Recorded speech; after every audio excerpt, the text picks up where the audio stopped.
एक था राजा, उसके राज्य में एक नियम, बहुत सख्त नियम था कि जो भी चोर पकड़ा गया और उसकी चोरी साबित हो गई तो उसको फांसी की सजा दी जाएगी, मतलब उसका कहानी खत्म, उसको जान से मार दिया जाएगा। ऐसी हालत में एक मकान में 4 चोर सेंध काट करके अंदर घुस गए और चारों चोर चोरी करते हुए घर के अंदर पकड़े गए। उसके बाद उन चोरों को बादशाह के पास लाया गया। बादशाह सीधा सीधा फैसला सुना दिया कि इन चारों को ले जाओ और फांसी पे चढ़ा दो, इनको मार दो। अब चारों बहुत ही फिक्रमंद कि अब तो हमारी जान गई, लेकिन उन चारों में से एक चोर सोच रहा था कि चलो ठीक है, जब जो भी वक्त मिलता है उस वक्त में, उस पल में कुछ सोचें, हो सकता है कोई रास्ता निकल आए कि हम इस चोरी से, इस चोरी के जुर्म में जो फांसी की सजा है ये सजा हमारी खत्म हो जाए या माफ हो जाए। अब बारी बारी से एक एक को फांसी पे चढ़ाया जाता। एक जब मर जाता तो दूसरे की बारी आती, दूसरा मर जाता तीसरे की बारी आती। अब जब चौथे की बारी आई तब तक इसके दिमाग में एक प्लान आ गया और वह उन जो जल्लाद से थे, जल्लाद से कहा कि भाई देखिए, आप मुझे फांसी की सजा दे रहे हैं, मुझे अभी मार देंगे, लेकिन उसके पहले मैं आपको एक बहुत ही महत्वपूर्ण चीज़ बताना चाहता हूँ। बोले क्या है? कहे मेरे पास एक ऐसी कला है कि मैं पूरे संसार में सिर्फ मैं जानता हूँ, मेरे अलावा और कोई नहीं जानता, और मैं चाहता हूं कि यह कला मैं बादशाह को, राजा साहब को बता दूं, बताने के बाद फिर मुझे लाओ फांसी पे चढ़ा दो।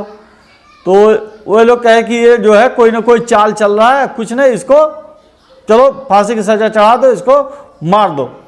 फिर उस जल्लाद में से एक जल्लाद बोला कि भाई देखिए, अगर राजा साहब को पता चल गया कि इसके पास ये ऐसा ऐसा कहा था और हम लोग जबरदस्ती इसको मार दिए, इसकी फांसी दे दिए, तो राजा साहब हम लोग की भी फांसी दे सकते हैं। बेहतर है कि चलो राजा साहब से बात कह दिया जाए, एक लोग जाके कह दो, अगर राजा साहब कहते हैं तो इनको वहाँ पेश किया जाएगा, नहीं कहेंगे कोई बात नहीं, इसको फांसी की सजा दे दिया जाएगा, फांसी पे लटका दिया जाएगा। राजा साहब के पास बात पहुंची, राजा साहब बुलवाए इसको, कहें भाई बताओ वह कला कौन सी है। वह चोर बोला कि राजा साहब, मैं एक ऐसी कला जानता हूं कि सोने की खेती कर सकता हूं और उस खेत में जो पौधा उगेगा उसमें से सोने के दाने फल देंगे। कह रहा है ये सही कह रहे हो? कहे मैं एकदम 100% सही कह रहा हूं और इसको मैं करके दिखा सकता हूं। कहे पक्का? कहे हाँ पक्का, और अगर आपको यकीन ना हो तो आप मेरे पैरों में बेड़ियां बांध दीजिए, जंजीर बांध दीजिए, जिससे मैं भाग ना पाऊँ, पहरा लगा दीजिए, लेकिन मैं आपको ऐसा पौधा उगा करके और फसल दे करके ही, अगर झूठी होगी तो आज नहीं, 1 महीना बाद मेरी सजा होगी, 2 महीना बाद सजा होगी।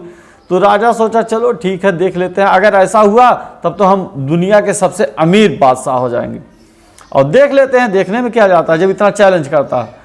अब उस चोर को सारे इंतजाम किए गए, उस खेत बताया गया कि भाई वो खेत कैसा चाहिए, सारी चीज़ें, और जो चोर था बेहतरीन खेत बनाया, खेत के में बोने के लिए सोने के छोटे छोटे टुकड़े किए, दाने बनाए। अब उसको बोने की बारी आई, तब वह चोर कह रहा राजा साहब इस दाने को आप बो दीजिए इस खेत में। तो राजा साहब कहे कि भाई ऐसा है, आप इस कला को जानते हैं, आप बो देंगे तो ज़्यादा बेहतर बो पाएंगे। कहा राजा साहब एक बात है, अगर मैं बोता हूं तो नहीं जामेगा। कहे ऐसा कैसे? कहे इसके साथ शर्त है कि जो भी इंसान अपने ज़िंदगी में एक भी बार चोरी किया है उसके बोने से ये दाना जमेगा नहीं। तो राजा साहब कहे ऐसी बात है? तो कहा हाँ ऐसी बात है। तो जो चोर था, चोर कहा ऐसा है राजा साहब, आप तो भाई महाराजा हैं, आपको चोरी का कोई वही नहीं है, ऐसा करिए यह बीज आप ही इस खेत में बो दीजिए, लेकिन इस चीज़ को आप सोच लीजिएगा कभी किसी से कोई चोरी आप ना किए हो तो। राजा साहब बहुत सोच विचार के बाद बोले, एक बार मैं छोटा था तो मैं अपने माँ के चुपके से एक अंडा चुरा के खाया था। तो ये मन ही मन सोच रहा चलो एक चोर तो मिले। उसके बाद कह रहा अच्छा चलिए राजा साहब कोई बात नहीं, और आपके यहाँ जो पुरोहित हैं, जो पूजा पाठ करवाते हैं, ये तो बहुत ही नेक, बहुत ही सज्जन व्यक्ति हैं, और मुझे पूरा भरोसा है कि अपने जीवन काल में कभी चोरी नहीं किए होंगे। ऐसा करिए इनसे बुआ दीजिए। अब पुरोहित को बुलाया गया, कहे ऐसा है आप जो है इस बीज को बो दीजिए, लेकिन उसके पहले एक शर्त है, उस शर्त को जान लीजिए कि अगर आप एक भी बार चोरी किए होंगे तो यह बीज नहीं उगेगा। तो वह बहुत सोच विचार के बाद कह रहे राजा साहब आप माफ़ कीजिए, मैं आपके चुपके से कई बार कई चीज़ें इधर उधर किया हूँ। अब यह जो चोर था वो मन ही मन सोच रहा कि चलिए 2 चोर मिले। उसके बाद जो वजीर थे उन वजीरों को बुलाया गया, कहे भाई ऐसी बात है, ऐसी ऐसी बात है, ये शर्त है, आप इस बीज को बो दीजिए। तो वो लोग कहे राजा साहब हम लोग तो भाई आपके प्रजा है, हम लोग कई बार ऐसी चोरियां किए हैं, हम अगर बोते हैं तो यह बीज नहीं जमेगा।